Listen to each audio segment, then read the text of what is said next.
Baik teman-teman, selamat datang kembali. Pada kesempatan kali ini saya akan membahas analisa saham harian untuk periode tanggal hari ini tanggal 17 Maret 2022 sampai dengan tanggal besok tanggal 18 Maret 2022. Jadi seperti biasanya untuk analisa saham harian saya akan bahas totalnya ada 16 saham.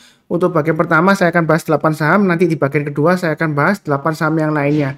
Jadi pada saat saya bahas ini masih sesi 1 break ya. Jamnya sekarang jam 11.52 waktu Indonesia bagian barat.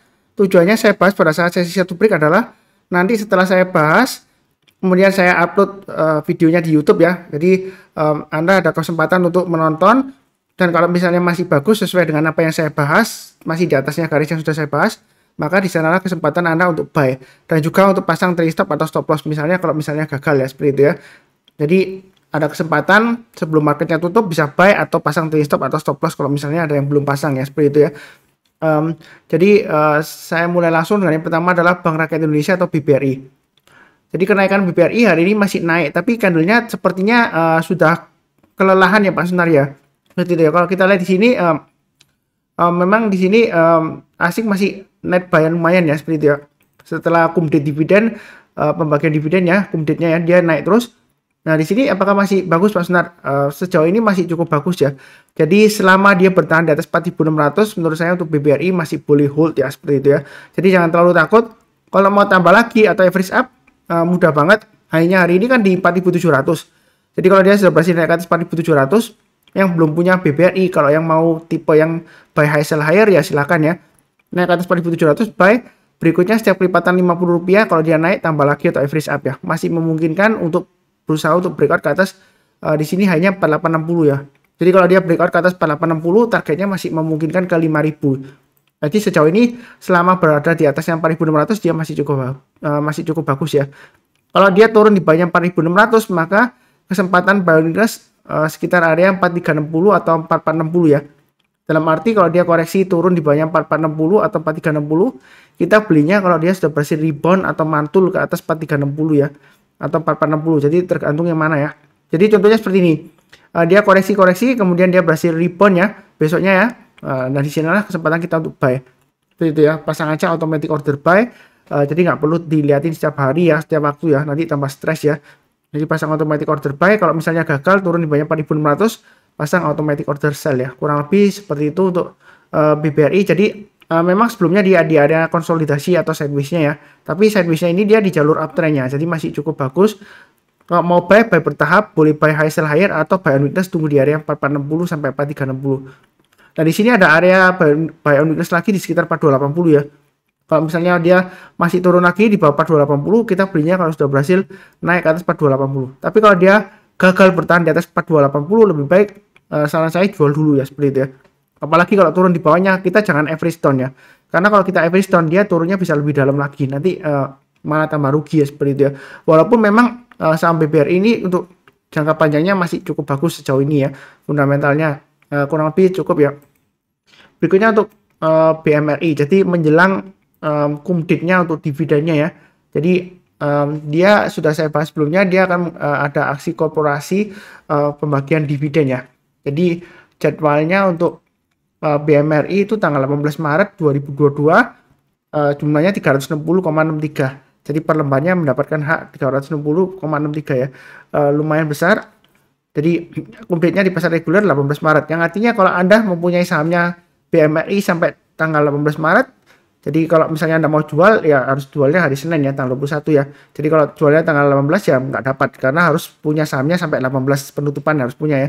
Tapi Anda jualnya harus di pasar reguler karena itu kumditnya di pasar reguler tanggal 18. Kalau 18 Maret Anda sudah punya tapi Seninnya tanggal 21 Anda jualnya di pasar nego atau pasar tunai. Biasanya pasar tunai ya, di pasar .tn ya, .tn biasanya imbuannya ya. Maka di sanalah Anda akan kehilangan kesempatan untuk mendapatkan dividen karena Anda jualnya di pasar tunai. Kalau di pasar nego masih tetap dapat ya karena itu kumditnya untuk di pasar reguler dan nego ya. Maaf ya tadi ya. Yang di pasar tunai itu ya kalau Anda jual hari Seninnya Anda nggak dapat ya. Karena kumditnya untuk di pasar tunai dia kumditnya tanggal 22 Maret ya. Jadi beda 2 hari karena penyelesaian kan T+2. Kalau tunai kan dia langsung ya. Seperti itu ya. Jadi untuk BMRI sejauh ini masih cukup bagus ya menjelang pembagian dividen. Kalau misalnya takut kena dividen trap ya, dalam arti kalau setelah kumdet dividen dia turun Ya, tunggu aja buy and weakness di area 7.500 ya. Artinya kalau dia turun di bawah 7.500, berhasil rebound lagi atau mantul ke atas, silakan buyback ya. Kalau masih mau lanjut trading ya, atau tunggu di 775, 7.775. Jadi kalau dia koreksi di bawah 7.775, kalau dia berhasil rebound lagi atau naik atau mantul ke atas 7.775, silakan buy ya seperti itu ya. Breakout lagi ke atas 8.100, bagi yang mau buy high sell higher silakan, atau yang mau tambah lagi silakan. Ini masih memungkinkan target price berikutnya di 8.500 dan 9.000 ya seperti itu ya. Jadi bahwasanya BMRI ini sudah pernah saya sebutkan lumayan lama ya. Lama banget ya, sering banget ya di analisa saham harian dan analisa saham mingguan, bahwasanya masih memungkinkan ke 8.000 ya. Sebelumnya saya sebut seperti itu ya. Dan hari ini tercapai, sebenarnya kemarin sudah tercapai ya. Hari ini dia breakout lagi higher high, sebenarnya masih cukup bagus. Pasang aja trading stop dan stop loss yang sesuai dengan saya bahas ya.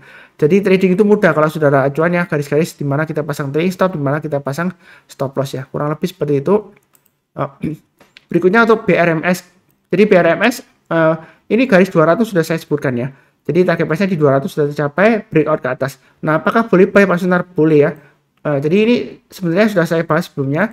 Kalau dia naik lagi ke atas 200, boleh tambah lagi atau average up, atau yang bagi belum punya boleh buy high sell higher. Target price berikutnya di 240 dan 270. Nah, itu target price-nya dari mana Pak Sunar? Itu saya ambil dari kurang lebih area di sini ya. Resistennya sebelumnya di sini ya. Kemudian di sini juga 240 dan 270. Jadi yang mau buy high sell higher, mau buy sekarang silakan. Atau kalau misalnya takut, oh Pak Sunar ini sebelumnya kan dia naik kemudian koreksi ya.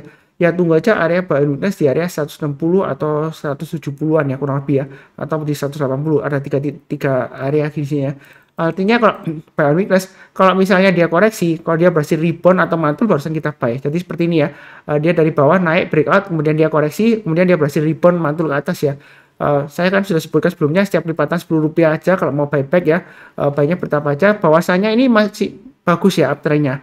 Jadi koreksi kadang-kadang memang wajar ya setelah dia naik ya, jangan kaget. Mungkin mau beli sekarang, oh katanya Pak Sunar bagus breakout ke atas buy. Ternyata besoknya koreksi ya. Ya koreksinya tergantung sampai di mana. Kalau dia masih bertahan di atasnya 160 masih cukup bagus ya seperti itu. Memang di sini ekornya panjang, tembus ke bawah 160 ya. Nah di sini kalau sudah kena trading stop ya, kok besoknya ternyata rebound Pak Sunar ya, buyback ya seperti itu ya. Jadi trading itu mudah kalau sudah ada acuannya, pasang trading stop dan stop loss, dan juga kalau dia berhasil rebound lagi lanjut ke atas ya kita buyback ya seperti itu ya. Jadi kunci sukses di saham itu ada 3, sabar, fokus, dan disiplin. Kalau kita disiplin dalam arti kalau dia misalnya turun di banyak support terdekat atau kena trading stop atau kena stop loss istilahnya, itu kita jual dulu. Tapi kalau dia sudah berhasil rebound lagi, mantul ke atas, lanjut ke atas, ya kita buyback. Karena kalau kita disiplinnya cuma cut loss doang, kalau dia berhasil naik lagi rebound ke atas, lanjut ya, Anda nggak berani buyback. Padahal ini uptrendnya masih cukup bagus. Ya akhirnya nanti disiplin Anda itu loss terus karena Anda cut loss, nggak berani buyback seperti itu ya. Kadang-kadang memang buyback harus di harga lebih di atasnya ya. Kalau misalnya sudah stop loss di 160, ternyata tembus ke atas ya, naik ke atas 170 ya silakan buy seperti itu ya. Buy-nya bertahap naik ke atas 180 tambah lagi ya seperti itu ya. Jadi kadang-kadang trading di saham itu nggak selalu yang pertama gagal, kedua gagal, ketiga belum tentu gagal ya seperti itu ya. Selama kita paham mengenai trennya, kalau trennya bagus ya kita boleh lanjut ya seperti itu ya. Soalnya saya pernah trading di suatu saham, dia setiap kali saya beli tumbennya turun, setiap kali saya beli turun, kena terus ya. Terus yang keempat kalinya barusan berhasil ya. Kemudian kelima kalinya saya tambah lagi average up. Nah disitulah keuntungan yang 2 trading terakhir itu masih menutup semua kerugian yang sebelumnya. Karena saya sistemnya pakai average up ya. Mungkin ada yang tanya, loh kalau average up kan nanti kan nilai average-nya naik Pak Sunar. Iya, tapi kan nilai rupiah keuntungannya bertambah karena kita menambah posisi atau lotnya ya. Memang walaupun average-nya kita naik, tapi kan kalau uptrend-nya masih bagus ya, masih bisa naik lagi lebih tinggi lagi. Jadi jangan sampai kita takut resisten. Oh ini resistennya Pak Sunar, sebelumnya dia gagal. Oh kali ini pasti paling turun lagi. Belum tentu ya. Tapi belum tentu 100% masih berhasil. Yang pasti di sini trailing stop dan stop loss-nya garis-garisnya sudah saya berikan ya. Tinggal ikutin aja. Trading itu mudah ya. Kalau ikutin channel saya, acuannya sudah jelas seperti itu ya. Jadi nggak terbawa emosi ya seperti itu ya. Tinggal pasang automatic order. Kurang lebih cukup. Berikutnya untuk saham buka. Ada yang bilang di grup saya, wah ini diangkat banter ini Pak Sunar. Karena mungkin sentimen pemesanan IPO-nya kotor ya seperti itu ya. Menurut saya sih untuk buka ini masih cenderung downtrend ya. Seperti itu ya. Kalau mau buy paling cepat kalau sudah berhasil naik ke atas 344 itu pun masih tangkap pisau 1 ya. saran saya kalau mau buy itu masih tetap dengan sama sebelumnya. Tunggu kalau dia berhasil naik ke atas 525. Itu kalau mau amannya ya, seperti itu ya. Kalau dia selama berada di bawahnya 525, itu cenderungan aja resikonya lebih besar daripada rewardnya. Terus terang aja seperti itu. Nah, kenapa kok tunggu di atas? Wah, nanti nyangkut Pak Sunar kok nyarani buy di atas. Ya enggak juga sih. Kalau di atas ya di harga IPO-nya atau harga tertingginya waktu dia euforia pertama kali atau hari keduanya waktu dia setelah IPO ya. Seperti itu ya. Jadi bahasanya di sini downtrendnya masih kuat. Jangan sampai kita melawan trennya. Kalaupun mau curi start lah, Pak Sunar saya mau curi start, tunggu kalau dia berhasil naik ke atas 344 atau 426 ya. Tapi saran saya sih lebih baik kalau mamanya tunggu kalau naik ke atas 525. Karena bahwasanya kalau semua saham yang masih IPO sekitar 6 bulan di pasar saham, kalau dia nggak berhasil bertahan di atasnya harga IPO-nya, maka walaupun Anda pakai alasan investasi, itu masih resiko selama dia di bawahnya harga IPO. Ya, seperti itu ya. Mungkin ada yang protes, Pak Sunda katanya kan ada pemegang sahamnya yang sebelumnya dia di lock nggak boleh jual selama 2 tahun ya, seperti itu ya. Ada yang bilang seperti itu. Tapi kita jangan percaya mengenai apa katanya gitu ya, karena kita nggak tahu mereka itu dealnya belinya investnya di harga berapa per lembarnya, kan kita nggak tahu pasti ya. Jadi bisa saja mereka belinya mungkin awal-awal ya di harga 150 atau 200 ya, kita nggak akan pernah tahu kan. Misalnya ya, saya nggak bilang pasti di harga segitu, enggak ya. Jadi kita jangan beranggapan pasti nanti diangkat ke naik ke harga IPO-nya, belum tentu ya, seperti itu. Saya masih ingat dulu ada euforia konstruksi BUMN ya, anak perusahaannya yang IPO, wah itu bagus banget ya, katanya di kadang-kadang bisa sampai naik 1000 ke atas gitu ya. Bahkan ya manajemennya pun beli sahamnya, borong gitu ya, 2 kali atau 3 kali nggak salah. Nah ternyata sampai dia nggak jadi di manajemennya lagi ya, profesinya ganti ya, dia akhirnya jual sahamnya dan jualnya dia loss ya. Jadi kita jangan ikut-ikutan, ini manajemennya aja beli, wah kita borong aja, seperti itu ya. Manajemennya aja percaya diri gitu ya, belum tentu ya, seperti itu. Karena harga saham di pasar itu terbentuk dari penawaran dan permintaan, terus terang aja seperti itu. Ya kan, kalau banyak yang jual ya kecenderungan akan turun ya, kalau misalnya yang beli lebih sedikit, kurang lebih seperti itu. Berikutnya MDKA. MDKA bagaimana Pak Sunar? Ini rebound, padahal emas kan masih cenderung koreksi ya sebelumnya ya, seperti itu ya. Kalau saya lihat sih memang sudah mulai rebound ya 2 hari terakhir ini ya. Tapi menurut saya sih kalau trading sahamnya MDKA, fokusnya di harga sahamnya MDKA ya, itu lebih baik. Area buy on weakness sudah saya sebutkan 4140 ya, gambarannya di sini ada 2 ya. Jadi ngikutin saya harusnya sudah profit. Nah ini kan sudah beli ya 4140 ke atas, rebound ya, walaupun masih belum banyak ya, kepotong biaya fee-nya mungkin masih ya BIP lah. Tapi mudah-mudahan aja ini masih peluang untuk breakout lagi ke atas 4.400. Jadi ikutin aja garis yang sudah saya berikan, naik ke atas 4.400 buy up ya, atau tambah lagi atau average up, atau yang belum punya kalau mau buy silakan. Bahwasanya ini dia sudah berhasil rebound kurang lebih di area sekitar MA20-nya. MA20-nya masih mengarah ke atas, jadi uptrend-nya masih cukup bagus sebenarnya ya. Belinya bertahap aja, jangan terlalu agresif, naik ke atas 4.400 tambah lagi, mau buy sekarang boleh. Pasang stop loss-nya di low-nya kemarin aja di 4.110 atau pakai garis saya di 4.000 seperti itu ya. Jadi kalau dia naik ke atas 4.400, berikutnya setiap pelipatan Rp50 atau Rp100 ya, jadi 4.450 atau 4.500 kita boleh tambah lagi atau average up ya. Strateginya seperti itu, pakai average up ya. Kenapa kok nggak langsung beli aja Pak Sunar ya? Memang itu yang saya ajarkan ya strateginya. Jadi belinya bertahap aja, uptrend-nya masih cukup bagus. Jangan terlalu agresif, jadi diatur lah, istilahnya dalam bahasa kerennya itu money management. Target price-nya di 5.000, masih memungkinkan naik lagi nggak Pak Sunar ke ini ya, Fibonacci extension 100% masih bisa ke 5.200-an. Kalau dia breakout lagi ya berikutnya di 5.700 dan 6.300, Fibonacci extension 161,8%. Kalau ingin belajar mengenai Fibonacci retracement dan Fibonacci extension, di video deskripsi di bawah ini ada tutorialnya ya, ada 3 video ya, praktek langsung gimana caranya, kurang lebih seperti itu. Oke, berikutnya untuk ASII. ASII masih cukup bagus ya di sini ya. Saya sudah sebutkan, kalau mau buy sekarang boleh. Memang ini konsolidasi di jalur uptrend-nya. Jangan terlalu takut ya seperti itu ya. Apalagi laba bersihnya dia naik ya seperti itu ya. Jadi kalau kita lihat di sini, selama dia berada di atasnya 6250, dia masih ada peluang untuk breakout lagi ke atas 6550 dengan targetnya di 6925. Jadi strateginya sekarang ada dua pilihan, tunggu buy on weakness di area 6.000 atau 6.250. Artinya kalau dia turun di buy 6.250, kalau dia berhasil rebound ya seperti ini ya. Koreksi kemudian rebound, di sana kita mulai buy. Buy-nya bertahap aja setiap lipatan 50 atau 100 rupiah ya. Atau sekalian breakout. Jadi kalau naik lagi ke atas 6.550 kita buy seperti itu ya. Nah, Pak Sunar, apa nggak ketinggian itu kalau naik ke atas 9.550? Nanti jangan-jangan saya beli nyangkut. Ya, memang harga di pasar saham saya nggak bisa ngatur. Itu yang pertama ya. Yang kedua, kenapa saya bilang kalau breakout boleh buy? Karena uptrendnya masih bagus. Saya penganut trend following. Kalau selama uptrendnya masih bagus, ya dia akan cenderungan masih naik lagi ya. Seperti itu ya. Jadi kalau dia breakout lagi atas 9.550, boleh tambah lagi average up, targetnya di 925. Kalau bicara ketinggian sih nggak juga. Di masa kejayaannya dulu dia bisa sampai berapa di sini ya. Ini di 2016 9.350 ya seperti itu ya. Memang SII ini dia sahamnya nggak kemana-mana ya. Dari dulu dia sekitar 5.000 sampai 8.000 lah mentok ya itu ya. Tapi kalau kita trading sesuai dengan garis-garisnya yang sudah saya berikan lumayan ya seperti itu ya. 5.600, 5.800 setiap lipatan 200 ya. Jadi naik turunnya kita ikutin aja, pasang TI top dan stop loss ya. Kurang lebih seperti itu.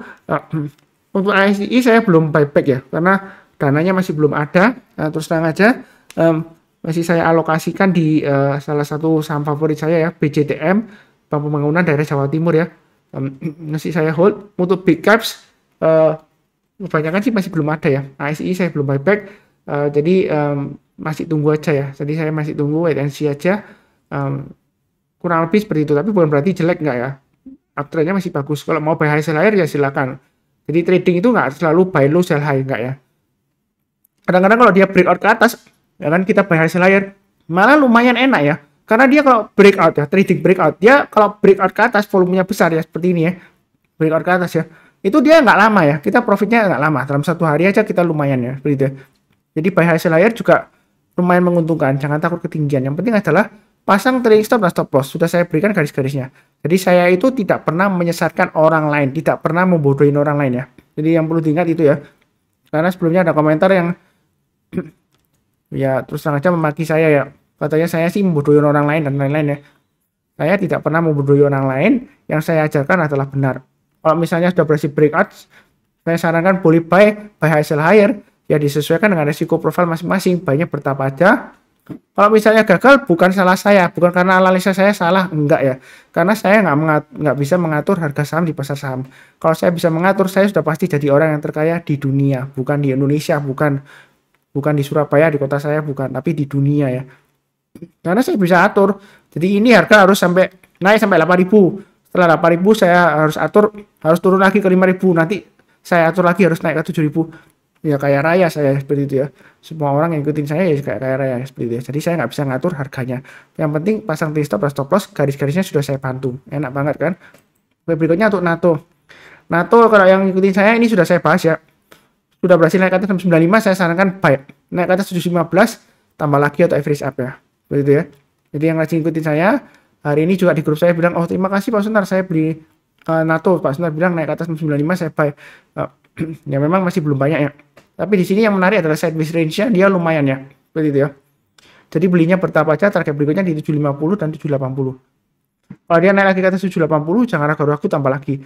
Memang sebelumnya di sini, wah ini resistennya Pak Sunar 795. Oh berarti take profit gitu ya. Perlu diingat kadang-kadang kalau saya bilang TP itu bukan take profit, tapi target price ya. Jadi take profitnya kapan ya? Kalau kita kena sudah pasang trading stop ya, kalau kita kena trading stop ya kita take profit. Contohnya seperti ini ya, kalau dia naik ke atas 750 tambah lagi, naik ke atas 780 tambah lagi. TP-nya berapa? 800, tapi bukan take profit, bukan. Target price-nya 800, tapi kalau gagal ya kita profit taking ya. Saya menyebutkan profit taking istilahnya ya. PT ya, supaya nggak mix up dengan TP ya. Profit taking-nya ya di 780, kalau dia gagal turun di bawah 780 kita jual. Kalau sistemnya trend following ya.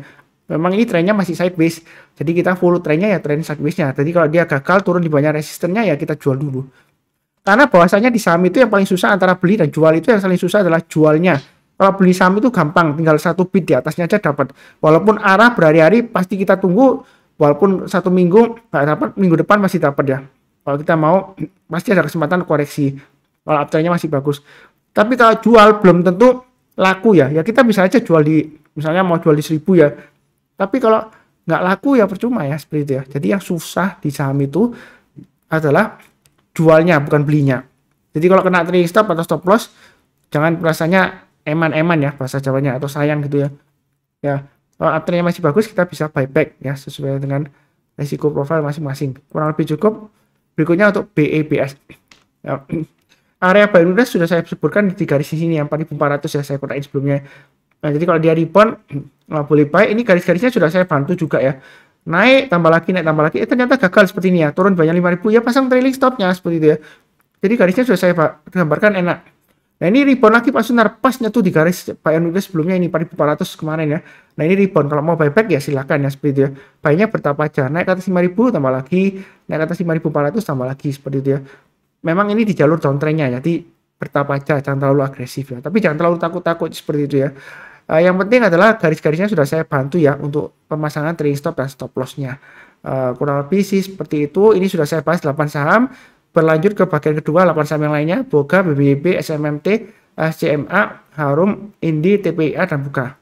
Jangan lupa kalau punya teman atau saudara, dikenalkan channel Saham Profit ya. Karena terus terang aja, kalau misalnya banyak yang nonton, ya harapannya sih banyak yang beli. Kalau banyak beli, harganya naik ke atas ya. Mudah-mudahan ya, amin ya. Kalau naik ke atas, semuanya profit. Jadi kita profit bersama. Jadi nggak tahu istilahnya, oh ini Pak Sunar beli duluan, nanti nyuruh-nyuruh orang beli, nanti di atas Pak Sunar jualan gitu. Enggak ya. Saya nggak seperti itu ya. Terus terang aja saya secara spesifik ya, kalau misalnya saya punya sahamnya saya sebutkan ya. Biasanya di harga berapa saya juga sebutkan ya. Kalau nggak saya sebutkan boleh tanya juga ya seperti itu ya. Jadi kalau BBS saya nggak punya ya. Seperti itu ya.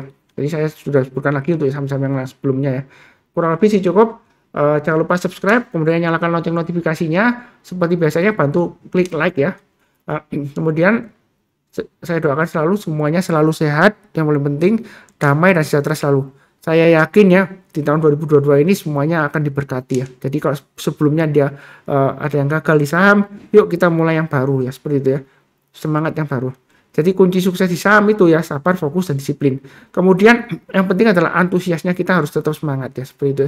Jangan sampai sebelumnya Pak Sunar saya kalah terus di saham atau loss terus gitu ya. Ya yuk kita mulai belajar disiplin, sabar, fokus ya, seperti itu ya. Ya mudah-mudahan profit, karena sejauh ini feedback yang saya terima rata-rata sih positif ya, yang ngikutin saya seperti itu ya. Karena saya sudah berikan kapan saatnya trading stopnya di mana, terus stop lossnya di mana, terus kalau mau buy up atau freeze up di mana. Kurang lebih cukup, sekian, terima kasih banyak.